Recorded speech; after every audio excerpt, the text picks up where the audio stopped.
And we are thrilled to be joined by our friend Lincoln Kennedy here on the Raiders Training Camp podcast presented by SiriusXM. And Lincoln, let us just dive right in. We have been waiting weeks. We've been waiting months as the season ended to see the silver and black back in pads. Today in Costa Mesa, day one in pads. In a very general sense, Link, what'd you think?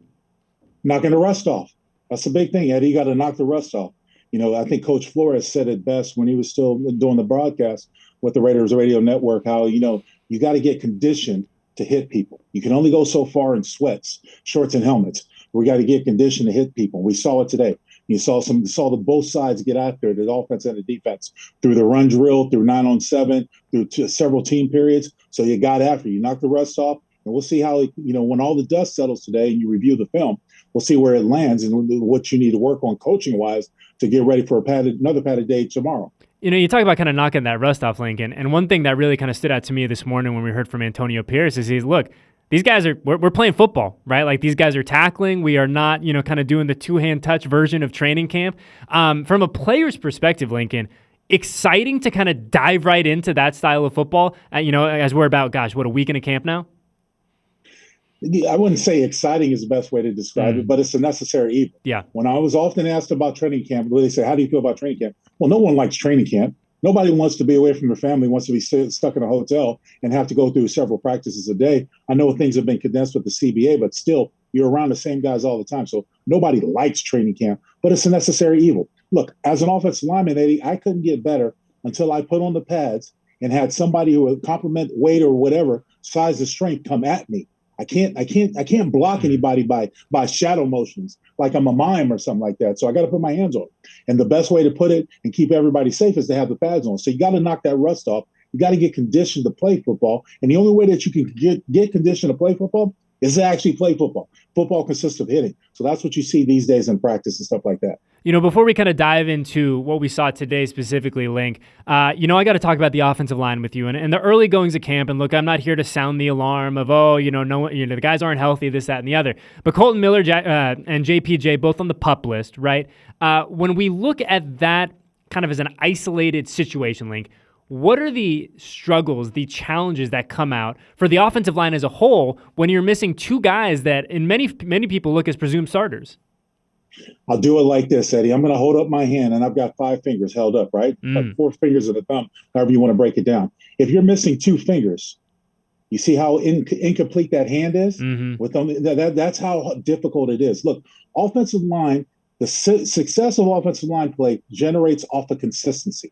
You've got to have your starting 5 play together, sit together, eat together, damn near sleep together in order to build that sort of camaraderie. It can't come overnight. It's only could come in time. And that's why you see a line that stays together, plays together better. You see it time and time again. When you look around the league, lines that have been able to stay together have had more and more success. The Raiders have an inkling of that success because they've got 3 strong parts. You've got Colt Miller, you got Andre, and you've got Dylan Parham, right? That's your 3 strong parts. And you're trying to include other pieces in there. But it's going to take time. And the only way that they're going to get better is they have to play with one another.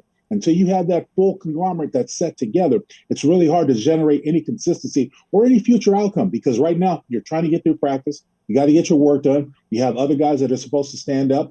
Thayer Mumford had a surprisingly good year to me last year. Who knows where he's at in this equation? But you got to find your starting 5, and they got to play together, and they're not there yet. I'm going to go back to the rookie in a sec, Link, but I'm glad you brought up Thayer Mumford, right? A guy that, going into this year, it feels like expectation attached to Thayer in a good way, right? Like there is a positive momentum surrounding him.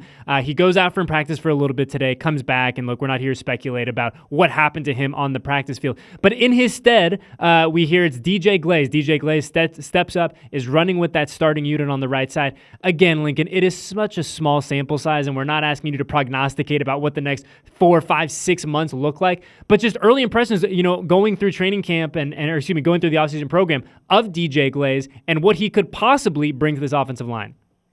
Well, I'm optimistic because I wanted to see this sort of problem be fixed. And that's why they went out there and got DJ Glaze. And they also one of the reasons why they got Thayer Mumford. And Thayer Mumford, to me, is coming in his own. He took a very solid step forward last year when I was watching his play. He substituted in left tackle and right tackle, and I thought he did a pretty strong job. And so far, the early parts that I've seen the last couple of practices, I've been impressed. And like you said, he left early today. So I'm not even going to throw out there what the possibility can happen or it is where it is. But the fact of the matter, Eddie, is that you can't truly analyze a group until you have the group together. Does that make sense? Yeah, big time. So even with DJ Glaze, you're going to have to figure out how he fits into this offense, what his strengths, what his weaknesses are. You have to complement it or cover it up with the other offensive linemen. That's why you have to have all the guys together. And so I can't even really look forward to saying, oh, well, it's going to be like that or it's going to be great. From what I've seen right now, the black shirts, the defense is winning. They're winning in practices. They're winning in certain drills. They're winning. So the offense is really going to have to make a lot of steps forward to get better. And it might just take practicing against another team. It might just take some games, even though they're exhibition. You might have to do that because right now there are a lot of question marks that need to be filled in. Lincoln, and I'm glad you brought up the defense and just kind of how well they've been playing in the early goings of camp. And look, when I was in Costa Mesa last week, that was kind of the big takeaway for me is like, man, I think if everything falls the right way, this defense has the potential to be really, really good. But just in a general sense, why does it feel like the offense, and I'm not talking about just your 2024 Raiders, but just across the league year after year, it feels like the defense kind of gets out to a fast start and the offense has to play catch up a little bit. Why is that? Well, if you're referring to our defense, it starts with number 98, Max Crosby.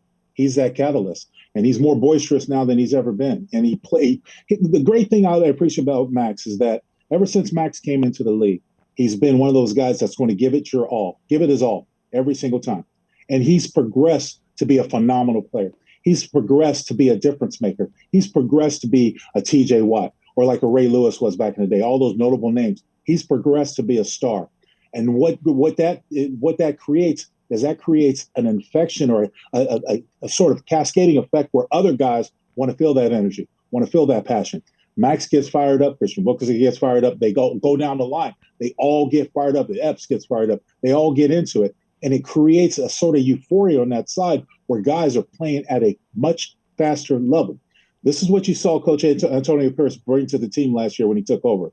We saw a defining action that the defense was starting to rise up and be counted. They added to that defense, and they are fast, they are speedy, and they are tenacious. They are getting after the offense right now, and they are creating a lot of confidence moving forward. And I think that's what's going to be the catalyst that leads this team this year. And I agree with you too, Lincoln. You and I have talked about it a bunch over the past couple months where I think going into 2024, and you were talking about it earlier, I think the perfect kind of way to look at it is we're going to have a bit of a mentality shift, right? We're going to have to look and, kind of rearrange the way that we think about your Las Vegas Raiders, that this is going to be a defensive, I don't want to say defensive first, but it is going to be a team where their success is predicated on how well the defensive side of the football plays. And we haven't seen that in, 20, 25 years, Link. It's been a hot minute. But, when we look at training camp and the first, as we're about a week into this thing, how much do you think that familiarity with a lot of those guys on the defensive side of the football, particularly with what Patrick Graham's expectations are for them, helps them in kind of early going where they have looked a little sharper, a little more crisp, a little maybe more ahead of the 8 ball than the offense has? Well, they've been together for 3 years now? Yeah, 3. Is that what we're talking about? Yeah. So, that in itself resonates, builds confidence. When you look at the Raiders as a whole, since I've been affiliated with them since 1995, the Raiders were always, in my opinion, offensive minded. And even when I played on the team, we were an offensive minded. We could score, we could run the ball, we could pass the ball. Our defense was kind of midline, but they would play well at times, right? And that's why we had a lot of success that we had. Hell, look as recent as last year, and I hate to use them, but Kansas City's offense wasn't as up to par as they had been in the past. But yet, why did they win another Super Bowl? Because their defense came through when they needed it. They slowed people down, and they allowed the offense to get the advantage. So whatever you need to do to get the advantage, I'm certainly supportive of, especially when it comes to this team's success. But to answer your question, it comes off of familiarity, consistency, and more importantly, Patrick Graham and his defensive staff know what their guys can do, know what they can do well, and how do you create systems and routines to where you're building on that confidence. That's what is predicated for this defense, and that's the satisfactory manner for me analyzing this team and seeing that. I see that coming through time and time again. It's the biggest question at training camp, Link, right? We're going to talk about it time and time and time again. We'll talk about it up to week 1, right? Well, I'm sure you guys will talk about it a lot during the preseason broadcast. But the state of this quarterback battle, and look, as we sit here on the final days of July, I'm not going to ask you to make an assumption, a guess of who the guy's going to be. But from an offensive lineman's perspective, Lincoln, what do you want to see? If you're an Andre James, if you're a Dylan Parham, what do you want to see from both Gardner and Aiden in terms of a day-to-day in practice to say, hey, like, this is going to end up being the guy this year? Don't lose the game for us. Don't throw interceptions. Don't create turnovers. Don't try too hard. You know what I mean? You've got a lot of weapons out there, but don't become predictable. I've seen many offenses. I remember watching when Larry Fitzgerald was still playing in Arizona, and the quarterback sort of roundtable that the Cardinals were going through. Every quarterback that came in, Josh Rosen on, was trying to force the ball to Larry Fitzgerald, even when he's triple covered. That's a no-no because it's not a breed for success. You know, there are other people. You've got if you're a quarterback playing for the Raiders right now, you look at the plethora of talent that you have around you, receiver-wise, tight end-wise, running back-wise, so on and so forth. You've got to be antsy. But I'm always remembering in the back of my mind, even during our heydays, I'm always remembering Rich Gannon coming off the sideline, yelling at Tim Brown, Jerry Rice, and all those other guys, there's only one ball. I only have one ball. You see what I'm saying? And if I'm looking as an offensive lineman, when I'm doing my job, what I expect out of my quarterback, don't force the ball. Don't do a turnover. Don't throw an interception. You know what I mean? Don't try to play out of your gore. Play within yourself. And I hate to use it because it's been so overused as far as terminology in the game of football, managing the game. Sure. But it comes down to that. Don't try to do too much. There are reasons why you want to take what the defense gives you. And there'll be times where we'll take shots down the field. And there'll be times where we want to go up. But play within yourself. Don't try to force it. Because when you turn over, you lose all that momentum. And you put your defense in an awkward position. And the way our defense is playing, I know the defense is going to be giving the ball back to the offense. Probably not lighting it up with a bunch of touchdowns. You know, who knows what the quarterback situation is. But one thing I can appreciate about what Tom Telesco has done, as well as what AP has said, coming out of the draft, they didn't draft a quarterback to really put the pressure on Aiden O'Connell, right? But you went out and you got a proven veteran in Gardner Minshew. And now that's sort of the pressure that you're playing under the belt, where he was like, you know what? Hey, well, I've got a chance. If I'm ALC, like, I got a chance to win this team over. I just got to do my job, play within myself and my strengths.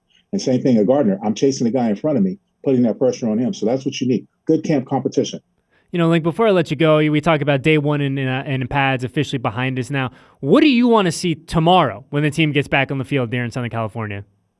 I want to see some progression out of the guys out front. I want to see a little bit more confidence out of the offense, because as you play with pads, it's different than practicing in sweats. There's an ideology that you have of what this offense can do. But now that you've seen how it kind of, you know, how the guys were hitting, how the defense is playing, if you're playing against another defense that's as tenacious as the Raiders defense, how are you going to combat that? So from a coaching staff, what you want to do is you want to call plays for confidence. I'm confident that this play will work. I'm confident that, you know what I'm saying? You're scripting plays for confidence. Confidence builds confidence. You get a positive play, you get a big run, you hear the crowd cheering that's watching practice, you know, you hear your boys cheering, yeah, that's what I'm talking about, good block, good run, yeah, way to go, let's go. You know, you're moving the ball, and you move the ball in the defense, on our defense, that's going to build confidence. So I want to see that out of the offense. You know what you got in front of you. You got a beast in front of you. Offensive mind players, you got a beast in front of you on that defense. How are the tackles going to block Max Crosby? How's somebody going to slow down Wilkinson? How's somebody going to contain Spillane from making plays inside the hole? You see what I'm saying? Can we get the run game going? Now, those types of things. That's what I want to see tomorrow. Yeah, and I'm with you, Link, too. And I think at this point of the year, right, on both sides of the football, and candidly with the specialists, too, it's progression day after day after day. Just getting a little bit better. We talk about overused sports cliches, Lincoln, but the 1% better every single day. But again, I think for me at this point, it's get some healthy bodies back. You know, it's too early in the summer now to be worrying about this, that, and the other, and who's down, who's going to miss 10 days. Let's get the bodies back. Let's feel a little better. Let's get some momentum building as we enter the dog days at camp here in a few days. But Link, we appreciate you. We appreciate you hanging out with us. It was so good to see you. I'll see you in Southern California very soon. And thank you for hanging out with us for another episode of the Raiders Training Camp Podcast presented by SiriusXM.